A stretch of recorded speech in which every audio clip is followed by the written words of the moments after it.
Part 1. You will hear a telephone conversation between a caller and a representative of a company hiring marquees. First, you have some time to look at questions 1 to 7.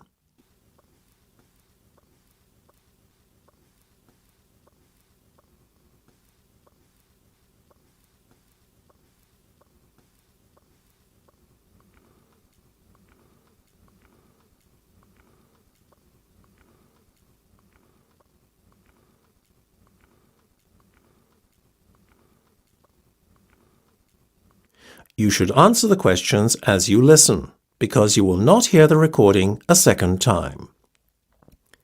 Listen carefully and answer questions 1 to 7.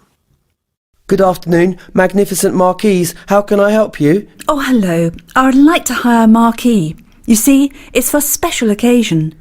My eldest daughter's celebrating her 18th birthday and her coming of age. There was no question of her waiting until her 21st, although I'm sure we'll be having a big celebration then too. So, you're celebrating in style? Well, of course I'd be happy to help. First, could you give me some details about guest numbers? Right, yes. Well, I was anticipating just a small do, but my daughter seems to have other ideas. Well, you can't blame her. It's a special day. I guess. I told her to limit numbers to around 50 guests, but the guest list seems to be growing daily. She would like to invite double that number, but we decided to split the difference and settle on 80 rather than 100. If you don't mind some of the guests standing, then our marquee sizes always allow standing space for almost double as many as those seated. For instance, one of our smaller marquees seats 30 guests but accommodates 50 standing. That sounds interesting. How big is that marquee?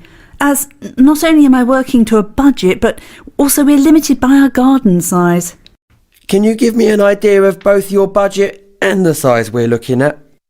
Yes, I'm thinking of spending between £400 and £600. I can stretch to another 100 or two, but that's the maximum limit. As for size, well, our garden is 15 metres by 30 metres. OK, well, our 4.5 by 9 metre marquee would fit in nicely. The hire and installation comes to £450, but that allows you to have the marquee for 2 days. The marquee size you mentioned sounds fine and will accommodate the guests that we're expecting. Yes, I think that's the size I'll go for. So, now as to the cost of lighting and fittings. Oh, will that be very expensive? It depends on what you want, but the cost of carpeting the marquee will add on another £150. With regard to the lighting, prices vary quite a bit.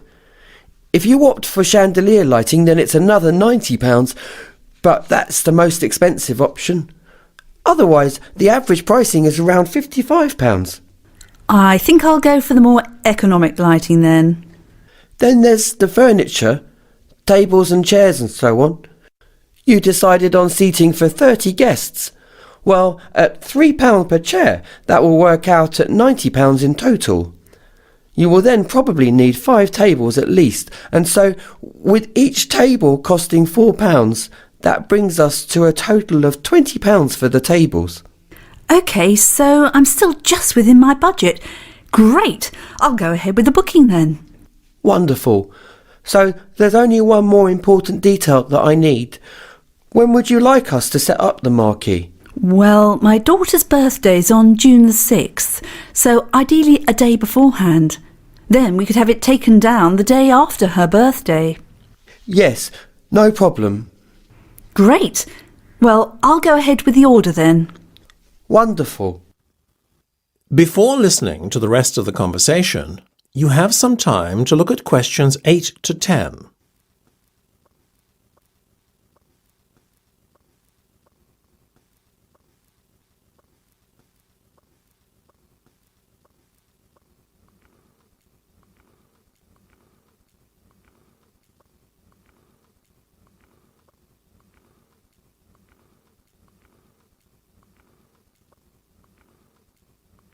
Now listen and answer questions 8 to 10.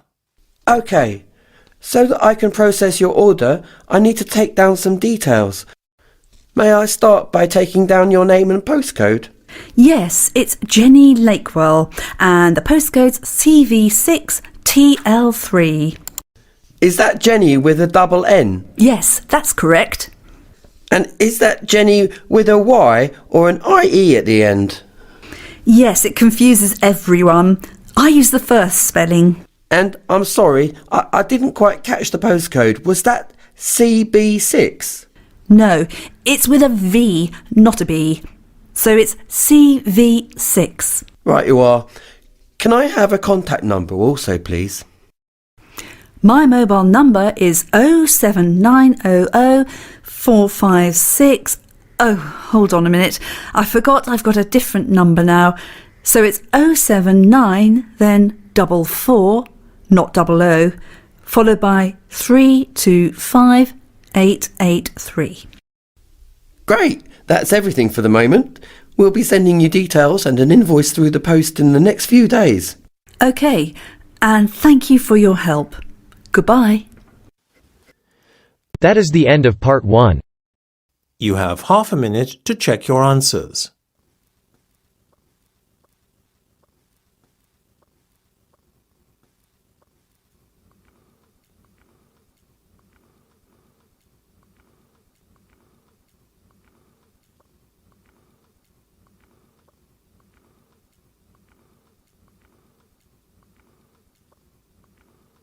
Now turn to part 2.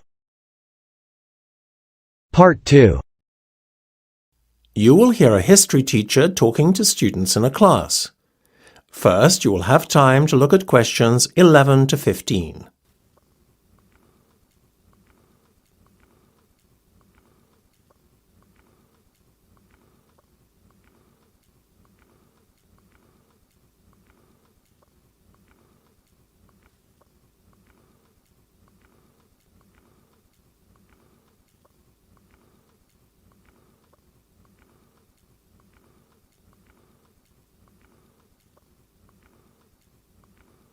Now listen carefully and answer questions 11 to 15. Today we are going to study the typical layout of a medieval English castle. Highly fortified and with difficult access, medieval castles were impressive strongholds, designed to keep the castle's inhabitants safe and the invaders at bay. The main entrance would have been the outer gatehouse, located at the bottom right-hand corner of the diagram, just by the chapel buildings. However, even if you had entered via the outer gatehouse into the castle grounds, you would still have been outside the main part of the castle. The buildings in the outer court were not the main residential areas of the castle. These latter buildings belonged to the inner castle area and were heavily protected both by a water-filled channel known as a moat, which extended around a third of the inner part of the castle, as well as the fortified walls around the castle exterior. To enter the innermost area, you had to enter a long, narrow tunnel known as a barbican, over and directly above which the gatehouse was located. The barbican, being the only access point to the inner castle, was narrow and heavily guarded to prevent large enemy forces storming the inner castle area. The inner castle area held the main buildings around which daily life revolved. Here the Great Hall, along with the great chambers and kitchens, were located, as well as the castle bakehouse. The Great Hall was the only building with a courtyard view to the back and front. Whilst the Great Hall enjoyed a central location in the inner castle area, the great chambers and kitchen were less prominently positioned. Both of the latter buildings were located off to either side of the Great Hall. The great chambers, unlike the bakehouse, which is next to one of the towers, did not enjoy a courtyard view. Part of the exterior castle wall formed the back wall of the great chambers, as it did with the stables, located in the outer court. Before you hear the rest of the discussion, you have some time to look at questions 16 to 20.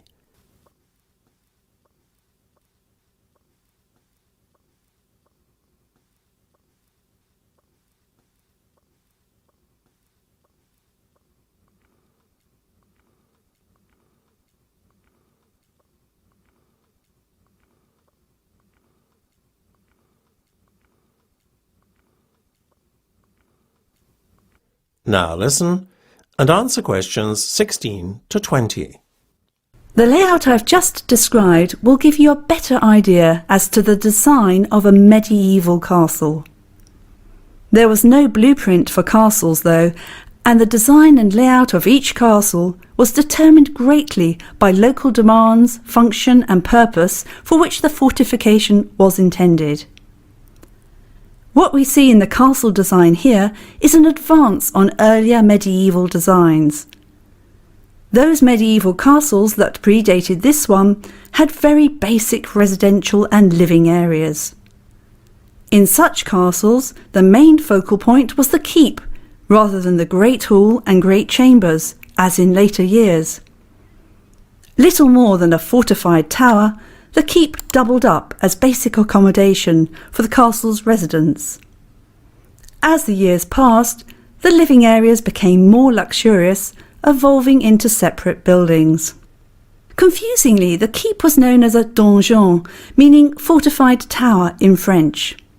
The term dungeon was only used in later years to refer to underground prisons.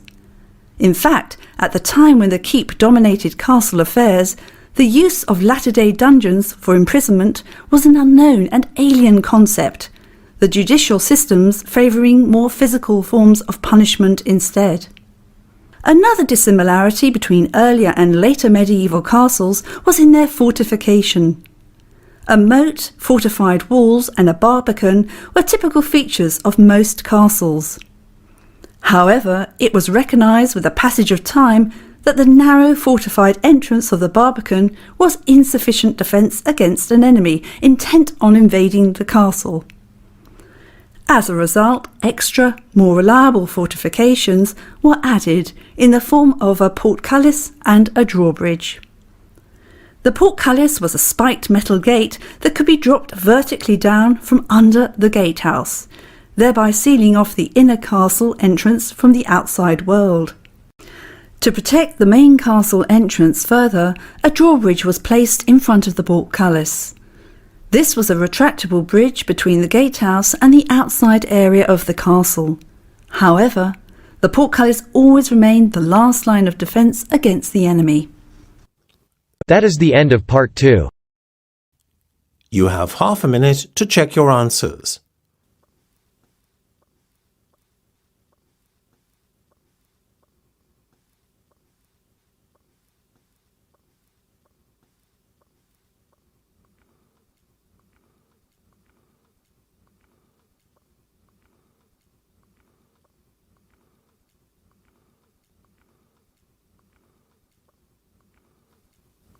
Now turn to part 3.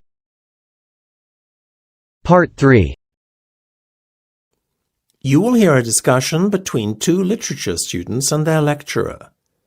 First, you have some time to look at questions 21 to 25.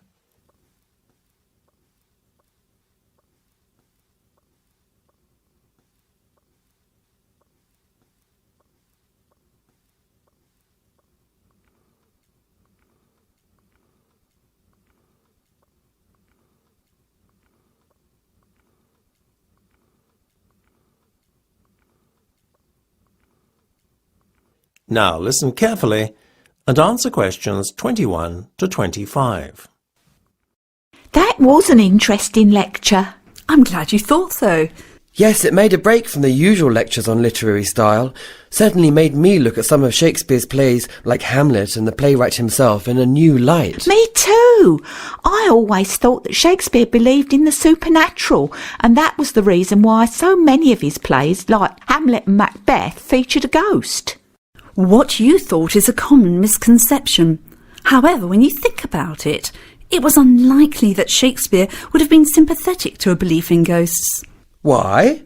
Well, he was Protestant, as was his audience, and the Protestant religion did not subscribe to a belief in ghosts as spirits returning from another world. Also, Hamlet was set in Denmark, and although fictional, the play would have reflected the Protestant beliefs of the Danes too. So, the main religion in England at the time was Protestantism. Very much so. Any other religions like Catholicism were not tolerated by the religious authorities or James I, who was head of the Church of England at the time. What did the Catholics believe about ghosts? Their religion was compatible with a belief in the spirit world, as it were. Ghosts were seen as lost souls that were in purgatory, that is to say, a state between heaven and hell. So it was obvious, really, that Shakespeare incorporated ghosts into his play for other reasons, right? Absolutely. It's certainly odd to write about something you really don't believe in and then ask the audience to believe in it. So yes, there was clearly another motive. I guess when you think about it, it's quite apparent. As you mentioned in the lecture, ghosts appear in Macbeth and Hamlet really to show what the characters are thinking and as a catalyst for certain events. Quite right. And I think it's quite plain that Shakespeare had no belief in the supernatural. The fact that the ghosts seen by Macbeth and Hamlet are only often either visible to themselves or speak only to them suggests that the ghosts are only as real as the imagination of those who see them. So, would you say that the audience was as sceptical as Shakespeare with regard to ghosts? Well, as you know, the official line would have been that they didn't believe in ghosts, as it was not in line with Protestant beliefs prevalent at the time. Nevertheless, contrary to expectations, they do seem to have been a superstitious lot. Belief in witches and astrology were common back then, but how they justified their beliefs in religious terms is quite a mystery. Before you hear the rest of the discussion, you have some time to look at questions 26 to 30.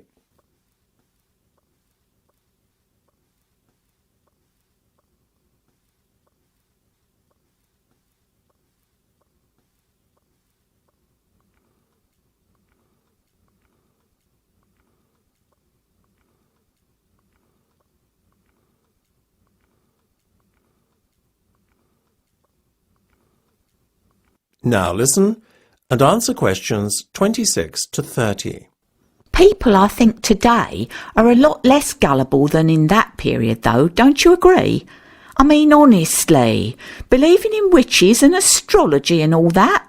Well, judging by the popularity of TV programmes today like Most Haunted, I would say there's a fair amount of interest in the supernatural still. I guess most people are like me, curious but not entirely convinced when it comes to the spirit world. Well, I think ghosts are just the product of certain people's imaginations. You can't overlook the fact that many supernatural events cannot be explained. Personally, I think ghosts are just as likely to exist as UFOs and aliens. Well, I think at least the latter do exist. I agree. It's absurd to think we're alone in the universe. You certainly seem to be quite a sceptic, Dave. Actually, I do believe in some aspects of the paranormal. Like? Well, not ghosts and aliens, obviously, but things like telepathy and premonition. It's easier to understand or believe in telepathy and premonition as you hear of so many examples of these phenomena occurring in real life. Not just reported stories, but from friends and acquaintances. I'm inclined, though, to think premonitions are more coincidence than due to a paranormal event. But maybe I'm just saying that, as I've not had first-hand experience of premonitions. So you believe in telepathy, then? I think that the evidence in favour of it is impossible to deny. What do you think, miss? Maybe I'm less sceptical than most, but I'm inclined to keep a pretty open mind on most things. Anyway, it's been a very interesting discussion, but I'm afraid I have to leave now as I'm due to give another lecture.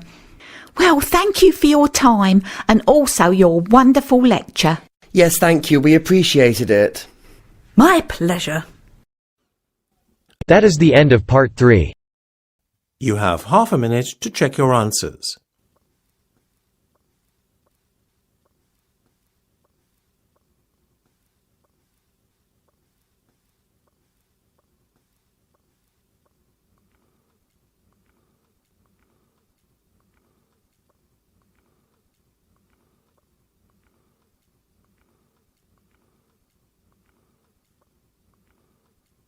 Now turn to part 4. Part 4. You will hear part of a lecture about Darwin's theory of evolution. and its impact on society. First, you have some time to look at questions 31 to 40.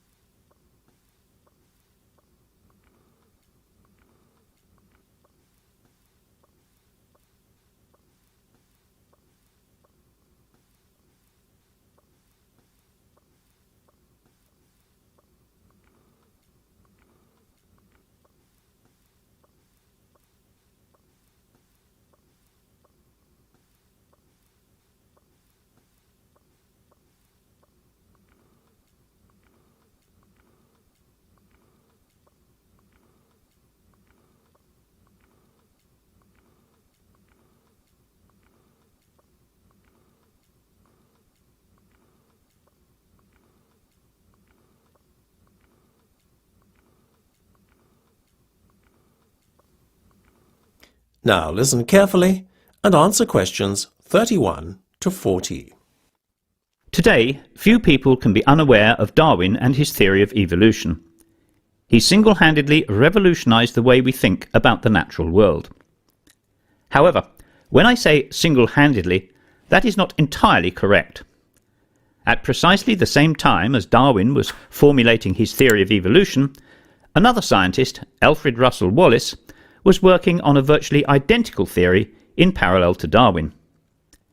However, whilst Darwin's name has been preserved for posterity, the name of Wallace is virtually unknown. Why one should have been celebrated in scientific circles whilst the other was relegated to obscurity is puzzling. Both decided to make their discoveries public in a joint announcement once they were made aware of one another's work. There is no question that Darwin acted dishonourably, therefore, falsely claiming the sole credit for a theory of evolution. However, the publication of Darwin's groundbreaking On the Origin of Species by Natural Selection the following year almost certainly helped to secure him enduring fame. The publication of Darwin's book proved to be a watershed in the history of science. It also proved extremely controversial in the eyes of the Church, since Darwin claimed that man was merely an animal, Homo sapiens, and a product of evolution rather than of divine intervention. Such a theory was in direct opposition to religious dogmas of the day, and threatened to undermine the very core of religious belief. Today, however, many have successfully managed to reconcile Darwin's theory of evolution with religion. Only for some people, known as creationists, is Darwin's theory seen as being incompatible with religion. For these individuals, Darwin's theory is seen as heretical, since they believe in a literal interpretation of the Bible and a biblical reference to the world being created in 7 days, rather than as a slow evolutionary process spanning millions of years. In addition, Darwin's claim that man is no more than a highly evolved ape is regarded as a blasphemy, since creationists insist on the divine origin of man. Whilst not many would dispute Darwin's theory of evolution nowadays, curiously, an ape man that bridges the gap between man and ape has yet to be found. The search for the missing link, as it has been called, has both occupied and perplexed scientists since the time of Darwin. Many hoaxers over the years have tried to exploit the desire of scientists to find conclusive proof of Darwin's theory in the form of a missing link. The most memorable and also convincing hoax was that of the Piltdown Man. Named after the Sussex village where it was first unearthed in 1908, the skull of the Piltdown Man represented a transition from an ape to a man. So convincing a hoax was it that it fooled the scientific establishment into believing for some 40 years that the missing link had indeed been found. In fact, the Manchester Guardian newspaper went so far as to call the discovery of the ape man's skull by far the earliest trace of mankind that has yet been found in England. The find was credited to a local solicitor and fossil hunter, Charles Dawson. When Dawson died in 1916, Piltdown Man's place in history seemed secure. In 1950, a reconstruction of a head was made based on the skull. However, Only 3 years later, the skull was declared a fake. People later questioned how such a hoax could have escaped detection without the compliance of an expert. It is certainly an interesting footnote in the theory of evolution. However, the questions still remain today. Where is the missing link, and why hasn't it been found? That is the end of part 4. You now have half a minute to check your answers.